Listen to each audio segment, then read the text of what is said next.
Bom dia, turma. Então, dando continuidade ao nosso estudo, continuamos com o estudo de termoquímica e hoje nós vamos fazer alguns exercícios aí da apostila. Essa semana nós vamos fazer exercícios para fixar esse conteúdo, todo esse conteúdo estudado sobre termoquímica. Então eu peço que peguem as apostilas, o caderno de atividades para poder acompanharem aí, ok? Bom, pessoal, vamos começar pelo exercício 6 da página 27. sobre exercícios gerais aí de termoquímica, tá? Observem o seguinte: o sal de cozinha em contato com a água, mesmo na forma de gelo, tende a se dissolver. Essa dissolução é um processo endotérmico, isto é, exige uma quantidade de energia para se concretizar. A temperatura da mistura pode chegar a menos 18 graus Celsius e em 5 minutos seu isopor será capaz de fazer por uma latinha de cerveja o que o freezer faria em 15 minutos. Então, ele mostra um esquema aqui para auxiliar no congelamento, né? Por isso que o pessoal às vezes joga álcool e sal no gelo para manter ele a uma baixa temperatura e gelar rapidamente, né, a bebida. Assim, a opção que contém o gráfico que representa um processo endotérmico em uma reação. Bom, processo endotérmico, a gente só tem que lembrar do seguinte: os reagentes, eles vão, para formar produtos, eles vão ter que absorver energia. Então, os reagentes, eles devem ter um menor valor energético. Veja aqui, pessoal, nos gráficos, qual que demonstra uma forma correta de caminho de reação? É a alternativa D. Ó. Nós temos o eixo Y, o eixo da entalpia. Você tem o início, os reagentes aqui, o caminho dos reagentes formando os produtos, e para formar os produtos teve que entrar energia, ok? Então é a alternativa D. Tudo bem? Questão 8. Temos esse gráfico. O conceito de entalpia padrão de formação constitui uma das ideias mais brilhantes da termoquímica. A partir desse conceito, é possível se determinar o valor de variação de entalpia de uma reação química. O diagrama apresenta as entalpias padrão de formação de algumas substâncias químicas. De acordo com essas informações e com esses dados, é correto afirmar a formação de CO, de monóxido de carbono, a partir das substâncias simples carbono e oxigênio é endotérmica. Pega no gráfico, onde está carbono e oxigênio como substância simples? Está aqui, ó, entalpia padrão de formação zero, tá? Então, é endotérmico para formar o monóxido de carbono. Vejam aqui, ó, você sai dos reagentes para os produtos, forma o monóxido, o CO, não é o CO2, não confundam, tá? Esse processo é um processo exotérmico. Tá? Então está errado. A entalpia padrão de formação do CO2 é de mais 394 kJ. Entalpia padrão de formação é aquela equação que a gente pega a substância simples no estado alotrópico mais estável e monta. Veja, pessoal, eu peguei as duas substâncias aqui e para chegar ao CO2 vai ter que existir uma liberação de menos 394 kJ. Tá? Então o processo de formação do CO2 é exotérmico, né? Libera energia, então o ΔH é negativo, não positivo como está aqui. A variação de entalpia da reação CO2 para C mais O2 é igual a zero. Não, olhem aqui, ó, o caminho contrário agora. Para mim sair do CO2 para ir lá pro CO, pro carbono mais oxigênio, é um caminho endotérmico. Então, valeria aí mais 394. É a reação inversa da 2, né? A 3. Só pode ser a 4. A transformação de CO2 em CO apresenta reação de entalpia igual a mais 284. Bom, pessoal, de CO2 para CO, formando isso aqui, a gente vai ter que pegar, né, a entalpia dos produtos menos a entalpia dos reagentes. No caso, pessoal, os produtos vai ser o CO, que vai ter menos 10, menos 394. Entalpia de produto igual a entalpia. A variação de entalpia igual a entalpia do produto menos a entalpia dos reagentes. Daí eu coloco esses valores aqui, ele vai dar mais 1284. Então, essa afirmativa é a correta. Ok? Exercício 12, página 28. Os carboidratos são uma fonte de energia em nossa dieta alimentar. Nas células, as moléculas de monossacarídeos são metabolizadas pelo organismo num processo que libera energia, representado pela equação. Ele dá a equação, essa equação é a equação da respiração celular, né? A glicose e o oxigênio, ocorre lá na mitocôndria, eles sempre gostam de colocar essa questão, lembrando que a equação química contrária, você partir aqui dos produtos para os reagentes, é a reação de fotossíntese, tá? Então, essa equação química corresponde ao processo global popularmente denominado queima da glicose. Cada grama desse açúcar metabolizado libera cerca de 4 quilocalorias de energia. Essa informação é muito importante, né, pessoal? Nós vamos ter que lembrar dessa informação aqui. Cada grama desse açúcar libera 4 quilocalorias. Então, vamos à pergunta. A massa de oxigênio consumido é em gramas, quando a queima desse açúcar metabolizado liberar 1.200 quilocalorias. Ele quer a massa de oxigênio na liberação de 1.200 quilocalorias. Nós temos a equação e não temos nem o ΔH.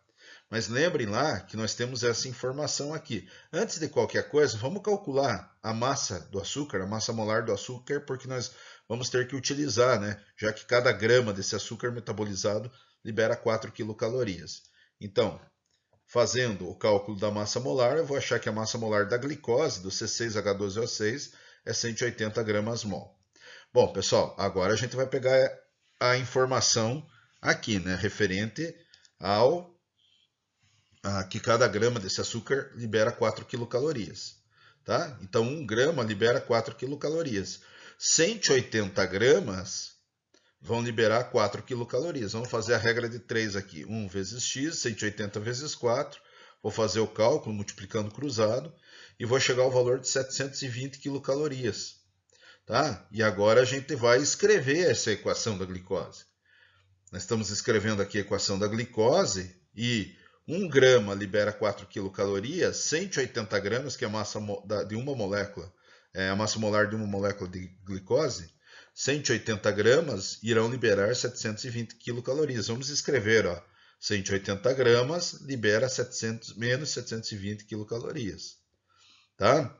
Só que para queimar essa quantidade de açúcar, eu vou precisar de 6 mols de oxigênio.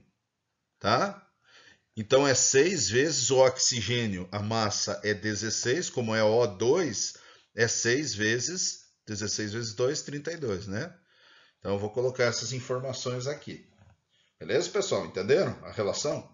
180 gramas de glicose vai precisar de 6 vezes 32 gramas de oxigênio para liberar 720 quilocalorias. Qual que é a pergunta? A massa de oxigênio consumida em gramas, quando a queima desse açúcar metabolizado liberar 1.200 quilocalorias. Eu vou colocar aqui, ó, 1.200 e fazer uma regra de 3. Então, 1.200 está para x. E agora é resolver, né? Multiplicar cruzado. Vai ficar x vezes menos 720 igual a 6 vezes 32 vezes 1.200. Vamos resolver o exercício lá. Vai dar 320 gramas, que é a alternativa B. Tá? Vamos marcar. Ok, pessoal? Questão da página, exercício 14 da página 29. A reação de combustão completa do hidrocarboneto etino, comercialmente conhecido como acetileno, é representada pela equação. Eles deram a equação, deram o valor do ΔH, e eles estão falando que numa oficina onde são substituídos escapamentos em automóveis, consumiram 650 gramas de acetileno. O acetileno antigamente era utilizado como solda. Tá? Qual foi a energia liberada? Depois veio a solda elétrica, né, que mudou. Mas antes você usava um gás para queimar, para poder soldar. Então tá aqui, pessoal. A questão, a gente quer saber qual a energia liberada na queima de 650 gramas de acetileno. Bom, pego aqui, né? Primeira coisa, cálculo da massa molar do acetileno. O acetileno é C2H2 Então eu faço o cálculo, 12 vezes 2, 24, hidrogênio 1 vezes 2, 2, massa molar do acetileno igual a 26 gramas mol. Vamos repetir aqui a equação, né? Resolver. Então, 26 gramas de acetileno liberam menos 1.255 quilojoules, tá? 650 gramas irão liberar X quilojoules. Então é só fazer o cálculo. Multiplica cruzado, 26 vezes X igual a menos 1.255 vezes 650. X igual a menos 31.375 quilojoules. A alternativa correta é a alternativa A. Seguindo aqui, questão 19. Ele deu uma tabela, pessoal, depois vocês leiam lá, eu estou com pouco tempo, tá? Ele deu uma tabela aqui de alguns combustíveis, metanol, etanol e gasolina, deu a densidade desses combustíveis e deu o ΔH da combustão desses combustíveis. Agora, observem o seguinte, a densidade está em gramas por mililitro e o ΔH da combustão está em quilojoules por grama.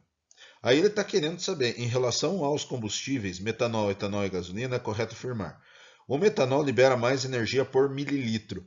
Bom, como está em densidade e ΔH de combustão, nós vamos ter que fazer o cálculo em mililitro. Quanto que cada um gasta aí por 1 mililitro libera quanto de energia. Então, vamos começar aqui pelo metanol. Pessoal, se a gente pega 1 grama de metanol, ele vai liberar 23 quilojoules, certo? 0,80 gramas, atenção aqui, ó, que é a composição de 1 mililitro, por causa da densidade, eu estou pegando essa informação. Então, 1 grama de metanol, segundo essa informação, é quilojoules por grama, né? 23 quilojoules por grama, então 23 0,80 gramas, que é 1 mililitro, vai liberar quanto? X. Eu vou fazer o cálculo, vai dar 18,4 quilojoules. Vamos pegar o etanol. 1 grama libera 23. Desculpe, 1 grama libera 30, né? Quilojoules. 0,80 gramas, que é a densidade, né? 0,80 gramas por mililitro, então é o volume de 1 mililitro, vai liberar X. Vou fazer o cálculo, vai dar 24 quilojoules. E a gasolina, de novo, 1 grama libera 43 quilojoules, 0,75 gramas, que tem em 1 mililitro, vai liberar X, né? Eu vou fazer o cálculo, vai dar 32,25. Então, o metanol libera mais energia? Não, quem libera mais energia é a gasolina, tá? 1 mililitro de etanol libera mais energia que 1 mililitro de gasolina pura. Não, gasolina libera mais. A diferença entre a energia liberada na combustão de 1 mililitro de gasolina pura e 1 mililitro de metanol é de 13,85 kJ. Vamos pegar a gasolina e diminuir pelo metanol, né? Que ele está fazendo aqui a comparação. Gasolina 32,25 kJ, menos metanol 18,4 dá 13,85. É essa afirmativa aí, afirmativa C. Ok, pessoal? Exercício 21 da página 30. O consumo de um automóvel movido a álcool etílico é de 12 km por quilo de álcool. Sabendo que a energia da combustão desse álcool é da ordem de 10 elevado a 3 kJ/mol, quantos quilojoules são necessários para o automóvel ir de Maceió a Recife, ou seja, percorrer 245 km? Vamos achar então aqui, pessoal, 1 kg de álcool faz 12 km, 245 quilos, vamos ver quantos quilômetros irão fazer, né? 1 kg de álcool, 12 km, 245 km, vão precisar de mais ou menos 20 quilos de álcool, de etanol, que é mais ou menos 20 mil gramas, tá? Vocês já vão ver por que eu transformei em gramas. 1 mol de álcool tem 46 gramas. Ó, eu não fiz o cálculo da massa molar, mas é como se eu fizesse o cálculo da massa molar aqui. 1 mol tem 46 gramas. 20 mil gramas terão quantos mols? Terão Y mol. Vou fazer o cálculo, vai dar aproximadamente 435 mols, né? Que vai ser necessário para utilizar. Porque a pergunta é o quê? A pergunta aí do exercício quantos quilojoules são necessários para o automóvel ir de Maceió para o Recife. Então eu vou precisar, que é kilojoules mol, que está, né, a questão, 1 mol de álcool libera 10 elevado a 3 quilojoules, 1000 quilojoules, 435 mols Z. Né? Faz o cálculo, 4,35 vezes 10 a 15 é a alternativa C. Beleza, pessoal?